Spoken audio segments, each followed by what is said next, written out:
On the morning of September 6, 1981, in front of nearly 1,800 people gathered at the Hardin County Fair in Eldora, Iowa, a man named Carter Briggs climbed down from his brand-new Case IH4690 and made an announcement that everybody in 3 counties would be talking about before the week was out.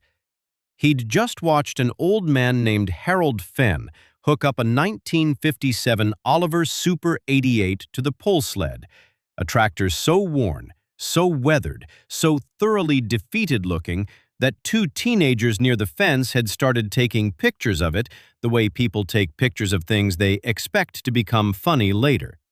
And Carter Briggs, who had never in his adult life passed up an opportunity to make his opinion the loudest one in the room, turned to the men standing nearby and said what everyone was already thinking.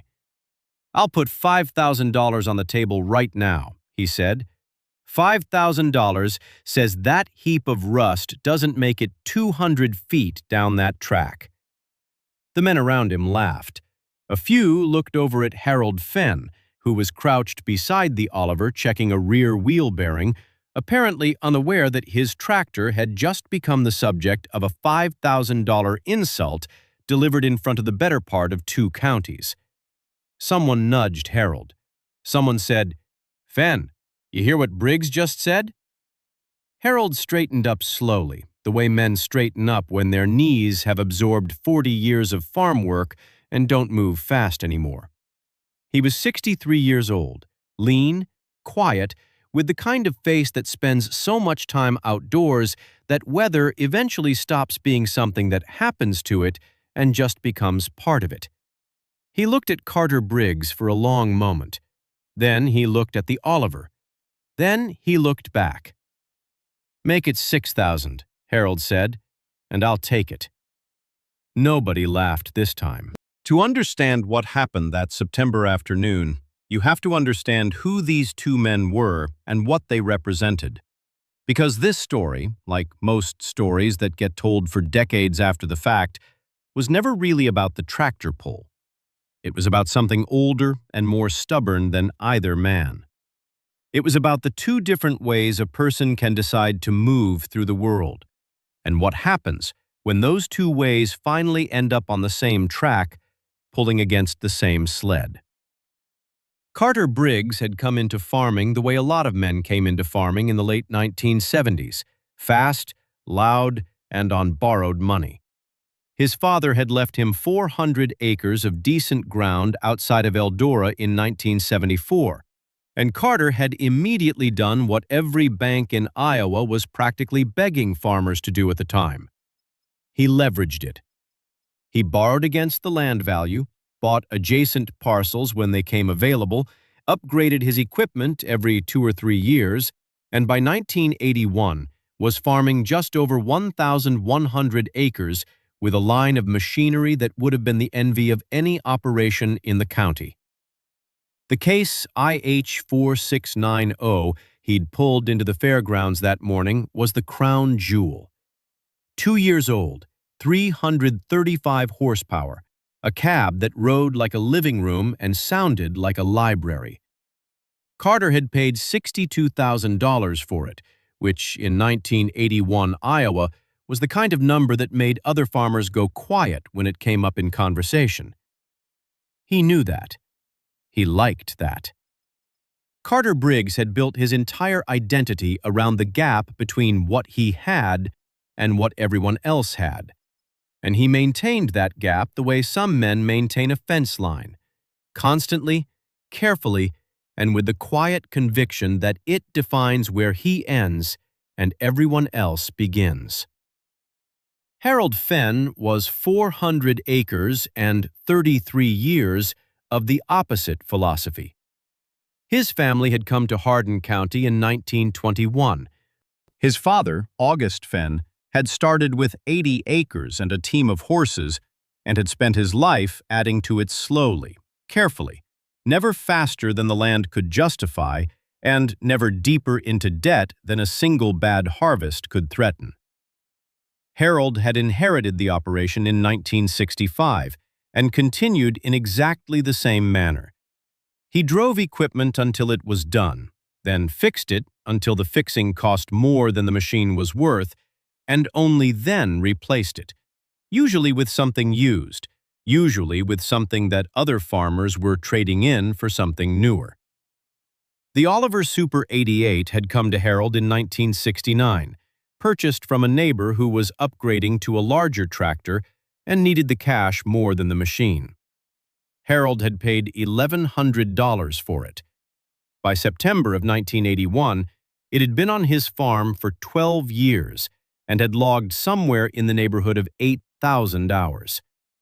It had been painted once in that time by Harold's son on a rainy afternoon in 1975, but the Iowa sun and 12 seasons of field work had reduced that paint job to something closer to a suggestion. The hood had a long crease along the left side from an encounter with a gate post in 1977. The exhaust stack was more carbon than metal. What the Oliver did not have, and what nobody standing at that fairground could have known by looking at it, was any mechanical reason to be embarrassed. Harold Fenn maintained his equipment the way his father had taught him, not with money, but with attention. Every fall, without fail, he pulled the Oliver into the shop and went through it systematically. Bearings checked, clearances measured, injection timing verified, valve lash set to spec. He changed the oil every 100 hours. He kept a notebook going back to 1969 with every service interval, every part replaced, every adjustment made. The Oliver looked like a tractor that had given up. It ran like a tractor that had never been asked to. But there was something else about that engine, something that went beyond good maintenance, and that Harold had discovered almost by accident during the winter overhaul of 1973. The Oliver Super 88 had left the factory in Charles City, Iowa, with a 265 cubic inch six-cylinder engine. Standard configuration, standard output, somewhere around 62 horsepower at the drawbar under good conditions. Harold's Oliver had that same engine block, those same heads, that same basic architecture.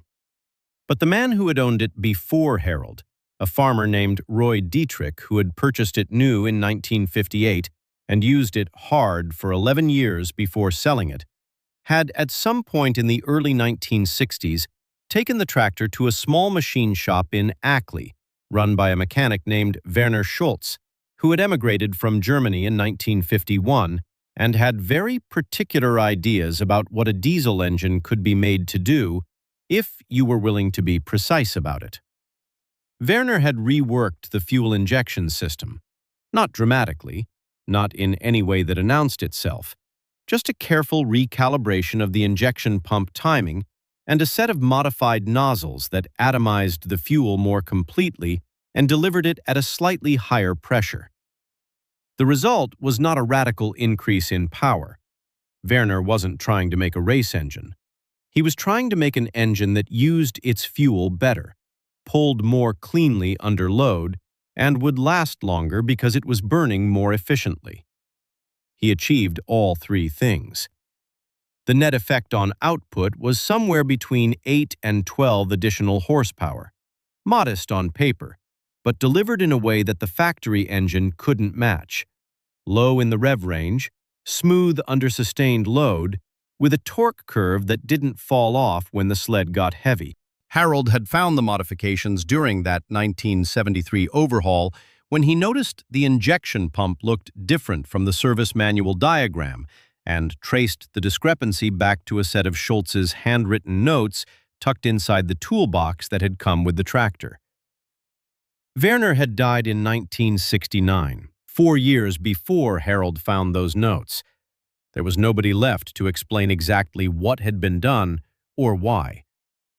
Harold had done his best to understand it, had driven the tractor carefully for 2 seasons, paying attention to how it behaved under different loads, and had eventually concluded that whatever Werner Schultz had done, it had been done right, and the correct response was to leave it alone and take care of it. He'd never mentioned it to anyone. Roy Dietrich hadn't known. Harold's wife knew he thought the Oliver ran particularly well, but she knew that about all of his equipment, because Harold paid attention to all of his equipment. His son knew the tractor was reliable.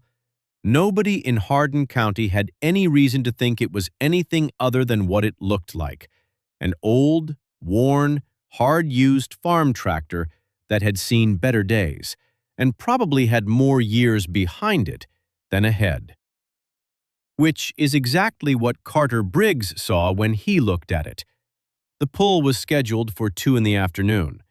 By the time the open class lined up, the heat had settled into the fairgrounds the way late summer heat settles in Iowa: thick, still, with the smell of diesel and popcorn and cut grass hanging in it.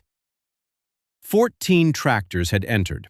Carter's Case 4690 was the machine everyone expected to win. It had taken second at the state fair the previous year, and Carter had made adjustments since then that his dealer assured him had addressed the problems that cost him first place. Harold had entered the poll almost as an afterthought. His grandson, a 12-year-old named David, had been attending the fair with him and had asked, with the uncomplicated directness of a 12-year-old, why the Oliver was parked outside the fairgrounds instead of inside competing with the others. Harold had thought about it for a moment, then paid the entry fee. He'd driven the Oliver into the staging area, and that's when Carter Briggs had spotted it and said what he said. Harold drew 5th position. Carter drew 11th.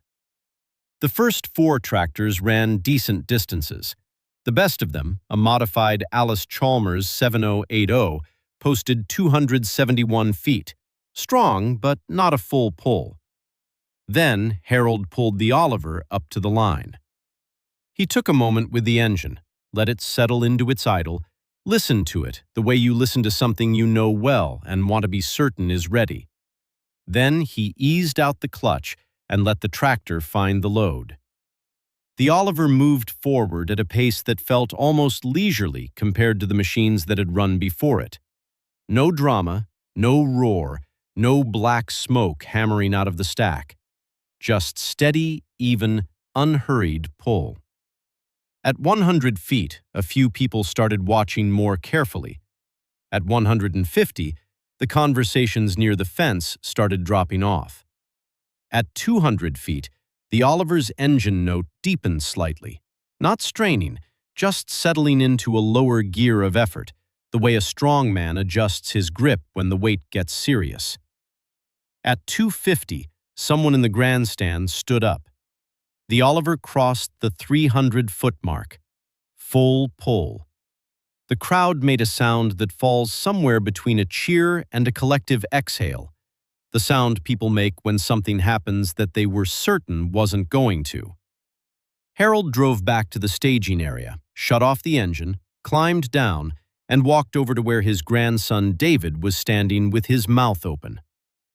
"Good tractor," Harold said, and ruffled the boy's hair.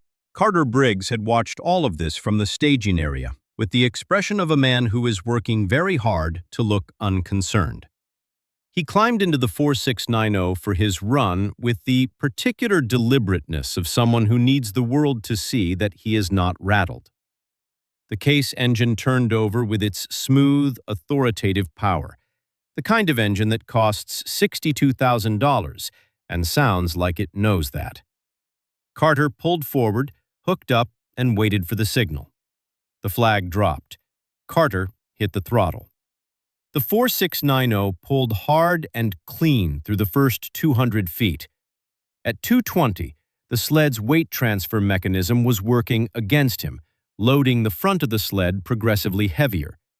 At 260, the rear tires began to slip almost imperceptibly, a slight hesitation in the forward motion, a subtle change in the engine's note.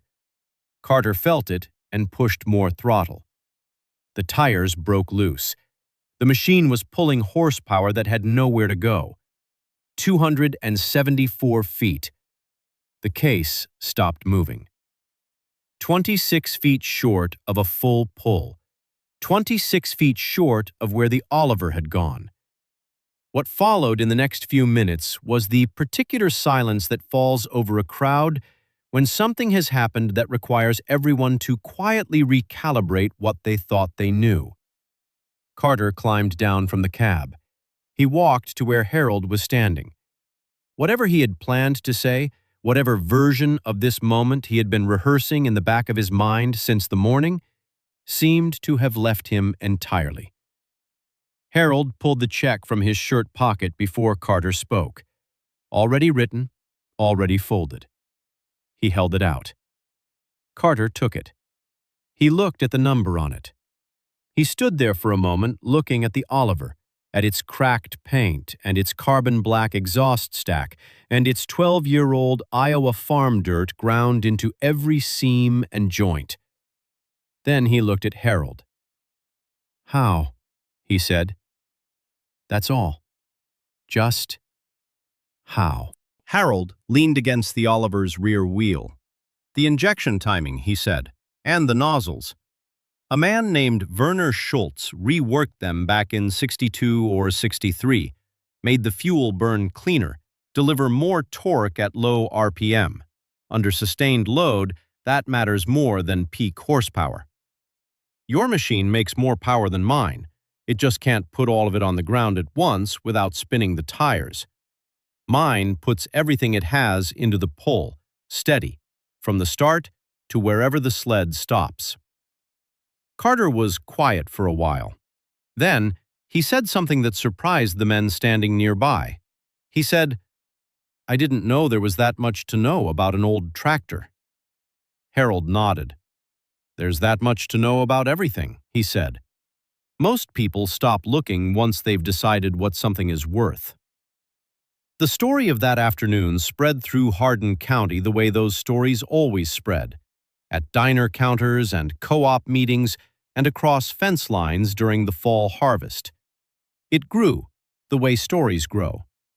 By the time it reached the third county, the Oliver had beaten a tractor twice its size, and Carter Briggs had gone home and cried. Neither of those things was entirely true, but the core of it was accurate enough that nobody bothered to correct the details. What happened next, though, in the years after that afternoon, was something nobody had embellished, because nobody needed to. Because in 1982, the farm crisis arrived in Hardin County with the same cold efficiency it arrived everywhere else in Iowa. Interest rates hit 18% on operating loans. Land values dropped. Carter Briggs, who had borrowed heavily against 1,100 acres of inflated land value, found himself in the same position as thousands of other farmers across the Midwest who had mistaken good times for permanent conditions. By 1984, he'd lost 600 acres back to the bank. By 1986, he was farming 280 on a lease arrangement that barely covered his costs. The case 4690 was repossessed in the spring of 1985. He replaced it eventually with a used tractor, a late 60s model, nothing special, bought at an auction for $3,800 cash. Harold Fenn never missed a payment. He had no payments to miss. He farmed his 400 acres through the entire crisis without borrowing a dollar, because he had never borrowed a dollar, because his father had never borrowed a dollar, because somewhere in that family's understanding of what farming meant, debt was the thing you avoided, the way you avoided a bad field after heavy rain. Carefully, consistently, with the knowledge that the ground that looks solid sometimes isn't. The Oliver Super 88 kept running. Harold used it until 1994, when he finally decided it had earned whatever rest it wanted and parked it in the back of the equipment shed with a tarp over it and a fresh oil change in the crankcase. His son took the farm over in 1997. His grandson David, the 12-year-old who had asked the question that led to the entry fee and the pull and the $6,000 bet, grew up and came back to the farm in 2008 after years away in the city. David was the one who pulled the Oliver out from under the tarp in 2011 and started the restoration. He spent 2 winters on it, working from the same service manual his grandfather had used and the same handwritten notes from Werner Schultz that Harold had found in 1973. He didn't change the injection system. He cleaned it, inspected it, verified that every dimension Werner had established was still within tolerance, and put it back exactly as it was. The Oliver runs today, not as a museum piece, as a working tractor on the same 400 acres it worked for Harold Fenn through 30 years of Iowa seasons. David brings it to the county fair every September and parks it near the pull track, and people stop and look at it. And sometimes they ask about the crease in the hood and the carbon on the exhaust stack and the faded paint.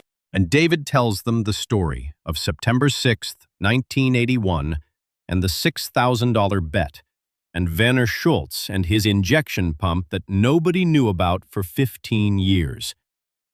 Some of them shake their heads. Hard to believe, they say. That old thing beat a $62,000 tractor? David usually nods and says what his grandfather said to him on the drive home that evening, when David had asked him why he'd never told anyone about the Oliver's engine before that day. Harold had thought about the question for a mile or 2 of gravel road.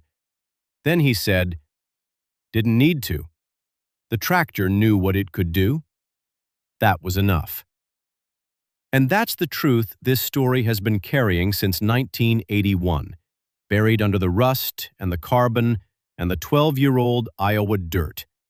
The truth that Werner Schultz understood when he reworked that injection pump. That Harold Fenn understood when he maintained that engine for 25 years. That Carter Briggs finally understood when he climbed down from a $62,000 machine and accepted a check from a man who'd spent $1,100. You don't need to announce what you are. You just need to be it.